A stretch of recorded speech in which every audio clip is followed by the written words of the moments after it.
Hello guys, welcome back to Not Just Mecha. It's Marco here, and today we talk about skin tones.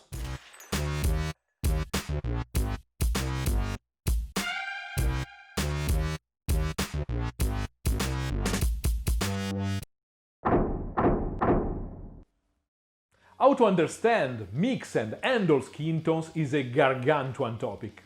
It's one of those aspects of painting that requires a lot of thoughts and problem solving, even if you are an advanced painter, and that can easily take a lifetime to be mastered. Of course, there are paint jobs where a layer of Gilliman flesh is all you need to achieve your goal, but most of the times you need something more to convey in our three-dimensional medium the deep complexity of living flesh. Doesn't really matter if human or not. Like when you draw something completely abstract and almost geometric like this, and still perceive it as a smiling face, you can easily simplify to an extreme level the visual sensation of other materials, to the point where a flat, uniform tone with an edge highlight can convey the general look of a shiny metal armor. This level of abstraction is more difficult to be moved on three-dimensional skins, not because other materials don't have the same quantity of details or a different amount of visual information, but because our brain is trained by evolution and social needs to absorb and analyze even the smallest details of the living, breathing flesh of other human beings, especially on faces.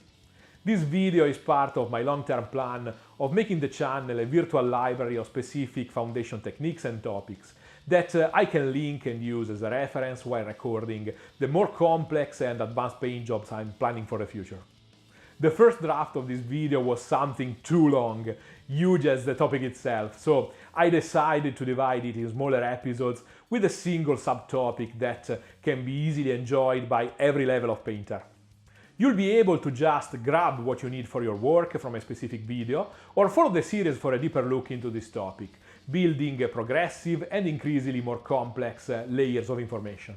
It's important for me to underline that this kind of knowledge is essential not only for advanced painters, but also for beginners, looking to take the most out of a small or limited collection of paints, or even for army painters that want to make their force more interesting and unique. Today we talk about the very basic elements of a skin tone, how to use them to create your own personal colors, and how to use this knowledge to handle and modify existing paints. Don't forget to subscribe and hit the bell button to always know what happens on the channel. So let's move to the palette. I finally started using these cheap disposable palettes to avoid looking like a pleb with my roll of parchment paper. I prepared on the palette two sets of tones. Here I have the classic primaries, blue, red and yellow, and here I have a pool of magenta to be a substitute for red and be able to work also with the CMY system. You know that I prefer to work with this kind of palette for its better versatility, but I want to show you that doesn't really matter where you start. If you know how to make the bricks, you can build any kind of structure. Okay, probably engineering doesn't work this way, that's more Minecraft, but you got my point. Let's start reasoning from a common ground that everyone experienced. If you ask to a child to paint human skin, he will use for sure a powerful pink. It's a basic level of abstraction, like saying that the sky is blue. But at the end it's not so wrong, and even adults easily accept this as an admissible simplification. This because red and white really play a huge role when it comes to create a skin tone. But we need other hues to balance this exaggerated vibrancy and to bring into this mix some life and realism. Continuing with the retro engineering of the color, what we are missing in this cartoony and lifeless hue is a bit of yellow. That will bring the extra warmth that strangely red can't fully convey when mixed with this amount of white, becoming almost a cold tone. You can see how, simply adding yellow to the mix, this immediately becomes an acceptable and interesting skin tone. That, just to make an example, it's extremely similar to Vallejo Sunny Skin Tone, a classic, very popular and versatile color that can be found in the drawer of almost every miniature painter of the world. Every time I do these comparative examples, I don't want to say that you have to mix your colors instead of buying new pots. Pre-mixed colors are super useful tools, especially to paint coherent armies, but if you understand what you have inside these pots, you can use that knowledge to easily manipulate the hues for lights and shadows or other specific effects. So, here we have our first functioning mix. A mix made by a consistent amount of white and a tonal base of red and yellow. So, we can extrapolate from this that a good basic skin tone like Vallejo Sunny Skin Tone is made by a base of orange plus white.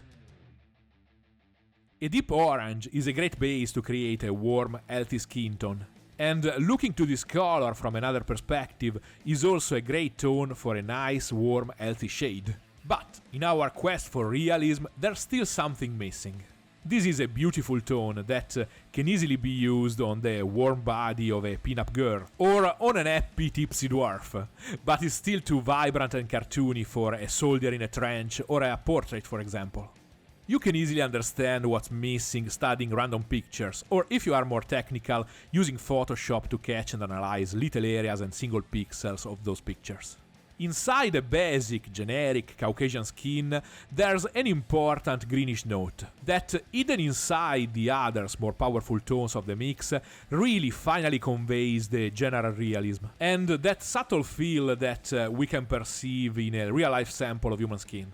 And all these without considering specific ethnic groups. Like, for example, Mediterranean skins have a lot of green inside, and if you meet me in person, you can appreciate my healthy greenish tone. But after this huge game-changing revelation, we still have to deal with this limited palette, made only by primary tones. The solution lies in the primary blue, that's still untouched here on the palette. The green sensation can be created adding a teeny tiny pinch of blue inside the master recipe. Blue will physically and optically mix with yellow, creating the green note you need, and at the same time the green will physically and optically mix with the red foundation, that is its complementary tone, creating a subtle desaturation that is an important part of our perceiving something as realistic. Reality in our eyes has always a lower saturation, even compared to movies and TV series. Blue can be tricky to dose inside this light and delicate mix, so you can use a premix green to add this sensation in a safer and more controllable way. The yellow component of green will weaken the impact of blue from the beginning, without altering anything else, because you have a major quantity of yellow already inside the blend. You can push even more on the blue note to create cold shades for this master recipe, or to create specific effects like the 5 o'clock shadow, stubble or shaved hair.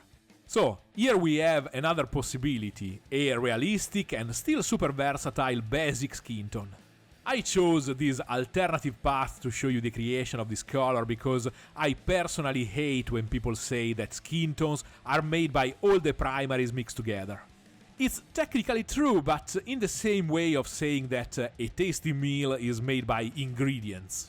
It doesn't explain anything because every possible color can be made with primaries. So it's important to explain the process and what the specific tone needs to become itself. So, to recap, a generic skin tone is made by a fluid and dynamic mix of primary tones. Now that you know the full reasoning, I can say it. Red plays a major role in this recipe, but white is for sure the color that makes most of the volume of the mix. Then we have yellow, almost in the same quantity as red, just a bit less, and a little drop of blue for realism.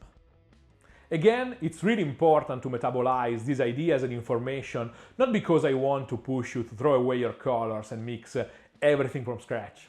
You can do it and it's deeply satisfying, but the point is that knowing these components and their proportions, you can use them to alter existing colors to create maybe interesting blue shades that can represent the bluish notes under the eyes, or a realistic blush on the cheeks and the temples, all areas full of blood vessels immediately under the skin, or adapt a generic hue to a precise ethnic group. These are all specific applications that we'll see in the future, but everything starts from here and these foundations. Another important new option that you have knowing all this stuff is that you can start the process of creation of a new color or adaptation of an existing one starting at any point and using strange, unexpected hues. You can easily add white directly inside any orange because you know that everything starts from red and yellow. And even more interesting, you can easily start from any kind of brown, because brown tones are precisely another dynamic mix of black and white and primary tones in different proportions. So you have all the components in a single load of paint. You can start mixing your tone even from strange shades of green, because again, it's an important basic component of a skin tone. And just to make an example, a great artist like Frazetta made a huge use of this possibility, making it his signature style for skins. My favorite starting point for a quick skin is raw sienna. That's simply a yellowish brown made obviously with a lot of yellow, a bit of red and a pinch of blue and black. I can create this tone from scratch, but raw sienna gives me immediately that perfect base that I really like. So there's nothing wrong in cutting a corner. With raw sienna as a base, you need only to add progressive quantities of white. All the tones are more creamy and a bit more neutral, thanks to the smaller content of red, but still quite vibrant thanks to the yellow base. In this video I used the classic primaries for the sake of simplicity, but bring everything in the CMY system is extremely easy. The starting point and the main primary tone in this case is magenta, but in the first step you need only to add a bit of yellow to turn it in a warm, saturated red, and obviously a bit more yellow to have your starting orange. That's the reason why in my videos I often use magenta to shade my skin tones with transparent filters and glazes. It's a natural progression for a warm red shade that starts turning to colder shadows. It can be difficult to understand the role of a complex tone like magenta using the classic primaries as a main point of view, but everything becomes more intuitive in the CMY perspective. This way it's also a bit easier to understand where to move the tones for interesting, complex and contrasting shadows. Not very realistic for historical models, but still extremely interesting for fantasy.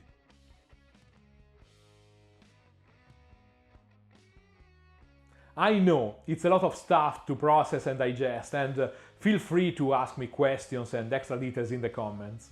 I know that a lot of people prefer to get a simple recipe and a list of colors to buy from this kind of videos, but this is the base of my way of painting and to think about painting, and I really believe that understanding these concepts is the real way to become better painters. If you know the ingredients of a recipe and you understand their interactions and reciprocal behaviors, you can easily change their quantities and proportions to fit your taste and your needs of the moment. And this freedom will make you a great painter, or cook if you prefer. If you like this video, give it a like and subscribe. Remember that you can ask me anything down below with a comment, and you can follow my projects during the week using one of my socials.